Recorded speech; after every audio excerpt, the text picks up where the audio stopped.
Every architect recognizes that Fallingwater is a masterpiece. The American Institute of Architects voted it the most significant building in the last 125 years. I think it's quite possible for people to come here and look at the house with absolutely no intellectual or philosophical or aesthetic or architectural preparation, whatever. So I think that when you walk into this house, something grips you. It's not just a house in Mill Run, Pennsylvania. It's part of a total philosophy and a total way of life. A sense of space. Nothing is more important, and that is the sense of the new architecture, the space within. That's the new thought that we call organic architecture, and to which I have devoted my life.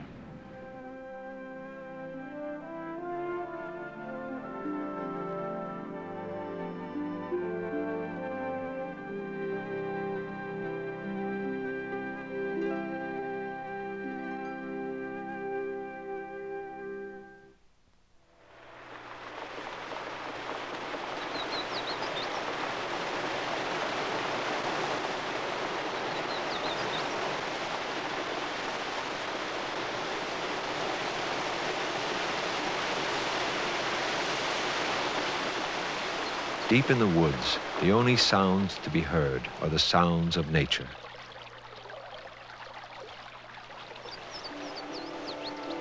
But here, in the Laurel Highlands of western Pennsylvania, among the wild flowers and rhododendron, stands a work of art.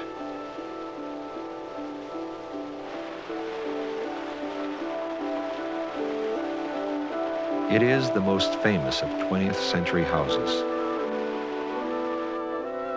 It has been called the best-known private house built for someone not of royal blood in the history of the world. Frank Lloyd Wright designed this house, and he called it Fallingwater. The story of Fallingwater begins with the Edgar Kaufmann family. Lillian and E.J. Kaufmann owned a department store in Pittsburgh, Pennsylvania.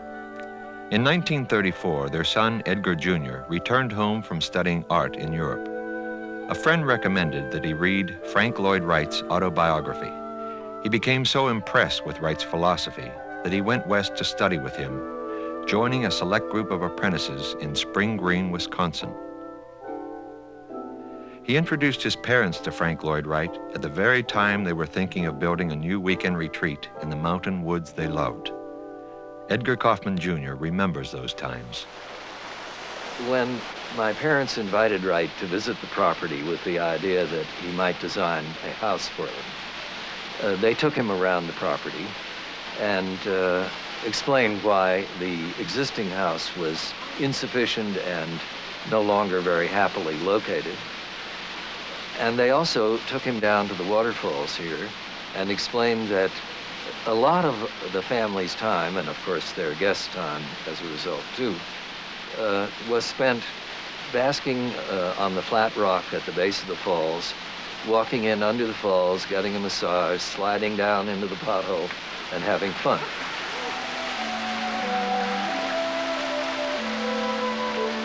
The falls, including the drama of the water movement and the charm of the noise that it made, was something that everybody appreciated. This was a focus of activity. Wright took that in. He didn't make any comment. Eventually, when he designed the first scheme for the house, which was also really the last scheme for the house, he placed it, as we all know, directly above the waterfall, which I don't think had ever crossed my parents' minds. Wright seemed to have been particularly fetched by these enormous rock ledges that had broken off and allowed the water to fall, and that were such a visual feature of what remained. Because you not only saw the water falling over them, you saw the ledges extending, you saw the difference in vegetation at the bottom and vegetation on the upper level, and he saw in this a tremendous opportunity, I think, for architecture not only to work with nature, but to almost become part of nature.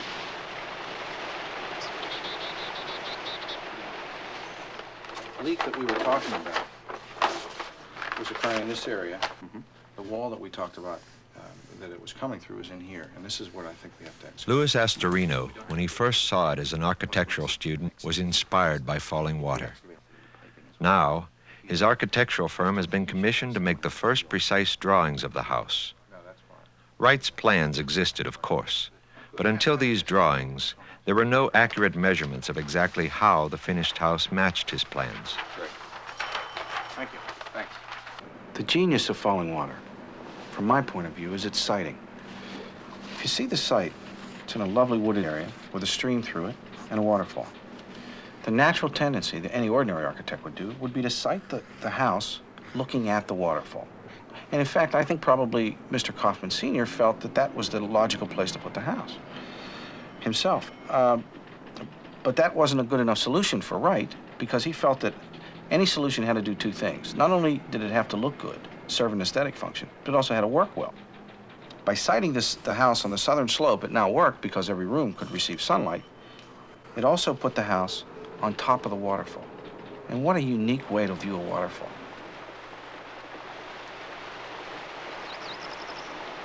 Come on. Are you insinuating that it fall over as Bob leaned against it? It was in the fall of 1982 that the Pennsylvania Society of Architects organized a reunion of apprentices who had worked on the construction of Fallingwater. And so, 48 years after he had discovered Wright's autobiography, Edgar Kaufmann Jr. welcomed their return to the Laurel Highlands. An early apprentice to Wright and one of the structural engineers was Wesley Peters. The first on-site apprentice was Bob Mosier, who began the construction and took it up to the second floor. And from there, through to the finish, the on-site apprentice was Edgar Taffel. Mr. Wright, whom we shall always refer to as Mr. Wright, which is Frank Lloyd Wright, out of deference and honor, had come here to this very site. And the shortest possible story about it is that he walked through these glens and the gulches and the riverlets and so on, and went back to Taliesin, and he had ordered a site plan of this whole area. And that Mr. Kaufmann furnished him. And he was to then start to design the house and make the location for the house. Mr. Wright was in constant touch with Mr. Kaufmann, and finally, Mr. Kaufmann called one day, and it was early in the morning, and the plot plan was lying on the drafting table. And Bob and I were in the drafting room. And we heard him on the phone talking with Mr. Kaufmann.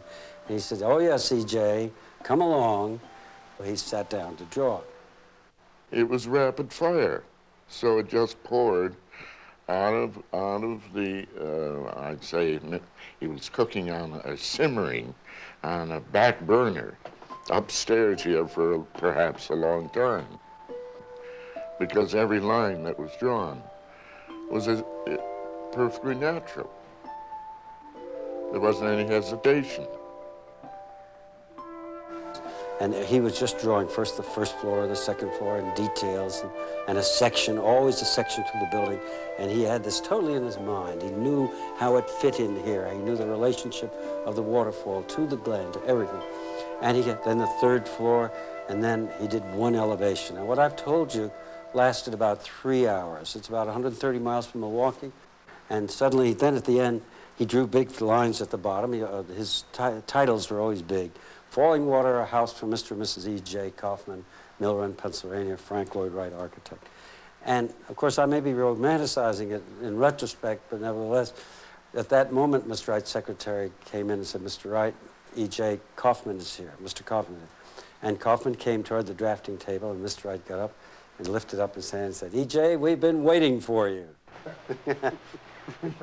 You had the combination of a great owner, a great client, who was appreciative and cooperative with the architect, and a great architect who was appreciative and cooperative of the owner's direction, and at the same time involved on a unparalleled natural site.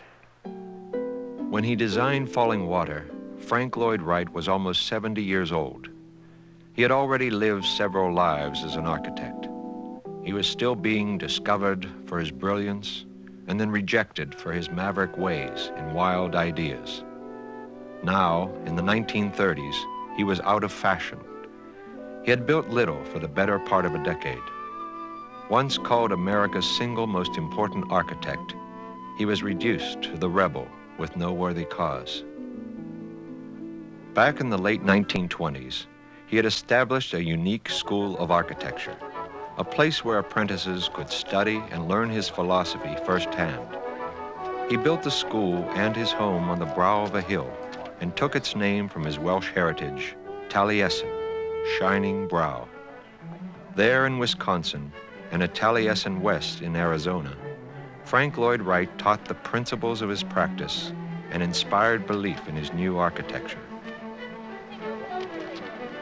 Now, almost 70, he was ready to begin again. Ahead of him lay 20 years of productive creativity, and in that lifetime, he would introduce many more revolutionary ideas, like the Marin County Center in California, the Beth Shalom Synagogue near Philadelphia, and the Guggenheim Museum in New York City. Every great building has a great idea behind it. And if you are studying architecture, you will remember and get these symbols of these buildings, the Parthenon, the cathedral at Chartres. And that photograph of falling water keeps coming up. The idea here is a wedding between various ideas, various emotions, various materials, and a piece of difficult and wonderful landscape. It's tied into the rock on this side. It opens up on the other side. To be in here in the winter and the snow is coming down, to be here in the fall when the leaves are falling. Each year, each time of the season has a different implication.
Fallingwater had a rather special function.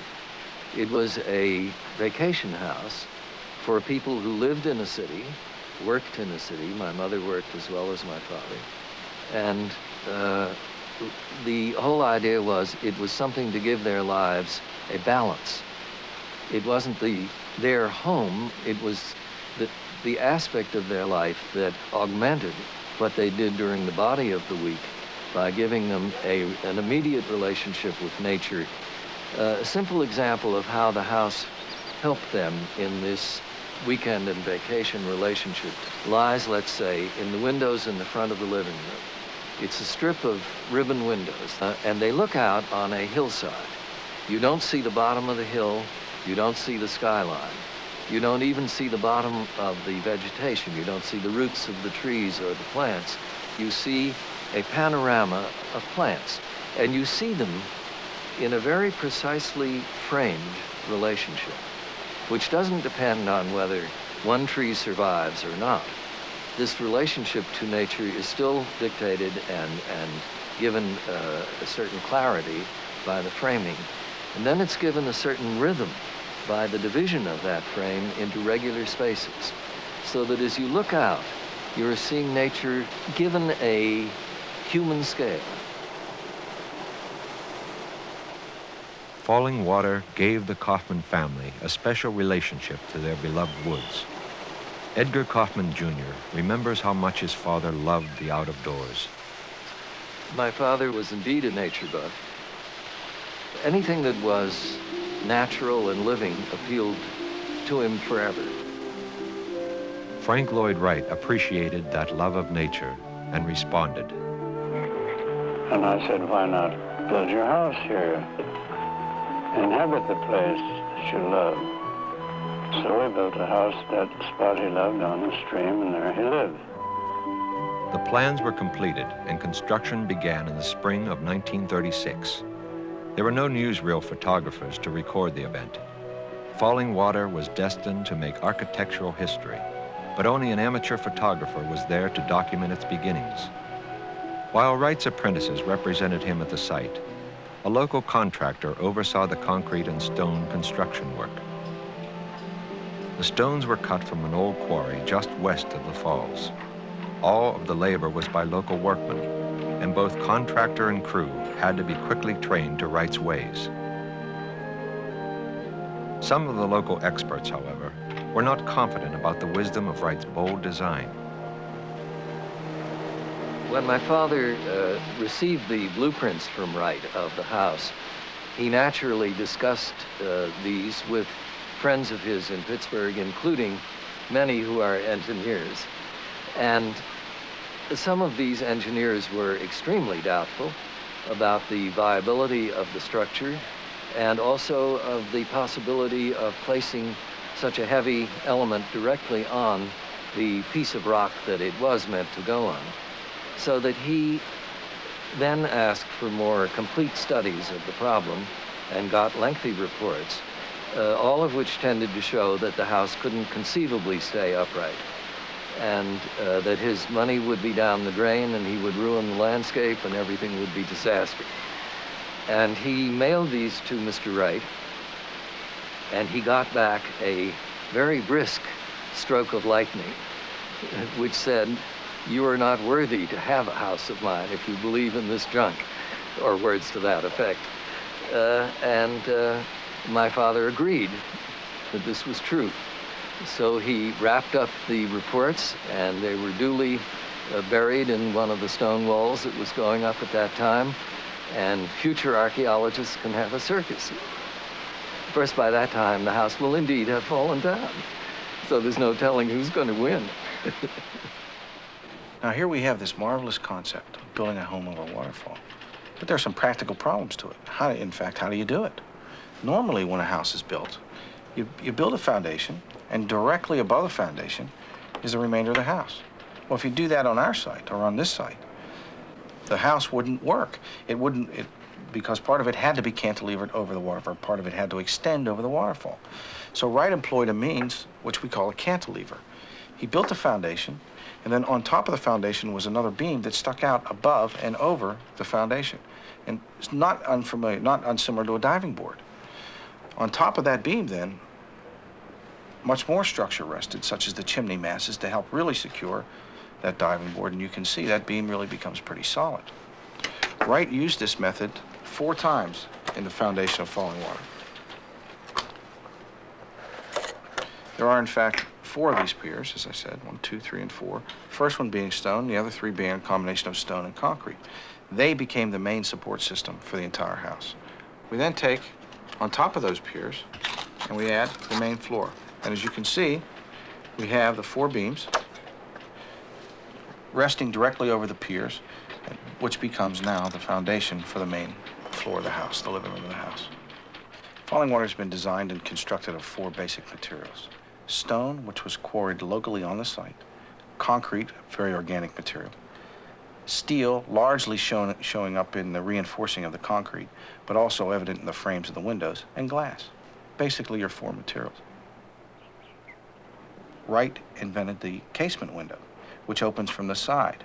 In his use of the casement window in Fallingwater, when you open up the windows on the corner of a building, you expect to see a post.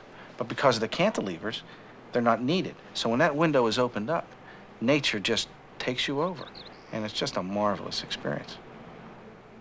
Whenever the opportunity arose to orient a house on a site that wasn't a restricted city lot of sorts, Mr. Wright always liked to take his T-square, lay it on the east-west line, this being east, this being west, and then work with a 30-60 degree triangle.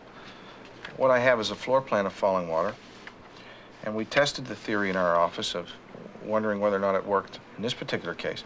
Put the T-square on the east-west line, took a 30-60 degree triangle, laid the hypotenuse across the T-square, and then found that, in fact, all the edges of the house lined up exactly to the edges of the 30-60 degree triangle.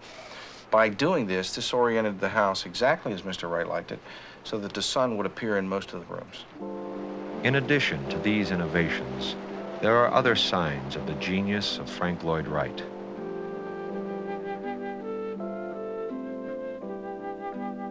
The house itself is anchored to a boulder, one of the very boulders on which E.J. Kaufmann would lie in the sun and listen to the falls.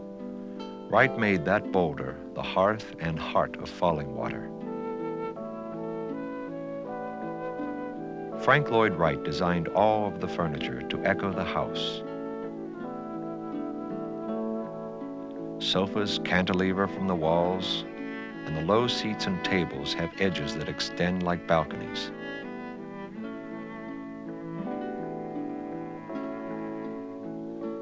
The basic color scheme of Fallingwater was selected by Wright. It shows his fondness for the warm earth colors of the American Southwest. Cherokee red became Wright's signature. Even his car was painted Cherokee red, as was the huge grog kettle at Fallingwater, and all of the metalwork in the entire house.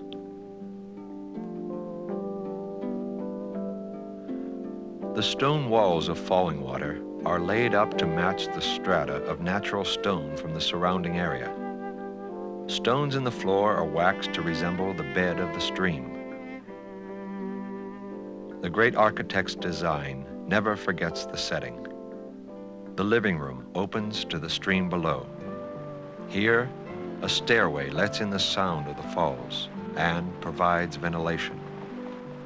It is the final link that weds the house to the stream.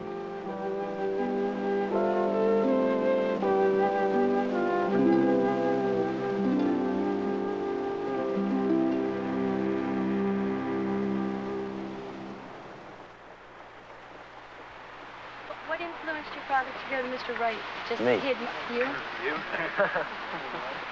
That only was the initial influence. Then they really clicked, and then In I didn't have any role to play 1963, after that. Edgar Kaufmann Jr. gave his family home in the surrounding woods to the Western Pennsylvania Yes and no. Conservancy. Some of them were It was to become a public trust. and some of them belonged to a friend of ours. Since then, over 1.5 million people have visited the site. Some have a particular interest in architecture, but most are just curious to see the house on the waterfall. Don't you ever get the urge to come back and just Here I try am. and... yeah, I understand. I mean, just take a summer vacation here. You can't take a summer vacation with people like you around. Fallingwater changed the way the world thought of Frank Lloyd Wright. He was once a figure from the past. Now again, he was the innovator. Fallingwater also changed the life of Edgar Kaufmann Jr. The house was acclaimed from the very beginning, and the Museum of Modern Art mounted a special exhibit in 1938. Afterwards, Kaufmann joined the museum staff and went on to teach architectural history at Columbia University. He hasn't lived in the house on the waterfall for over 20 years, but he continues to visit because it is a place full of memories. Of the waterfall before the house, and now of the house forever atop the waterfall. Memories of early morning dips in the stream, of quiet times and happy times, memories of his family, and of a 70-year-old architect with the very newest of ideas, who once designed a special house that would reveal its beauty from every perspective and in every detail. He remembers how in this house the sun came into his room each morning. Fallingwater, the house that was his, the house that he gave to the future. Today, Fallingwater lives among the trees, open to the air and sky in perfect harmony with nature. The house on the waterfall that Frank Lloyd Wright designed to be a home in the deep forest. Fallingwater shines like a lantern in the dark wood, the generous legacy of a great architect. Architecture is essentially human. It is the human spirit manifesting itself, because when a man builds, there you've got him. You can't hide. You know what, who, and how that man is.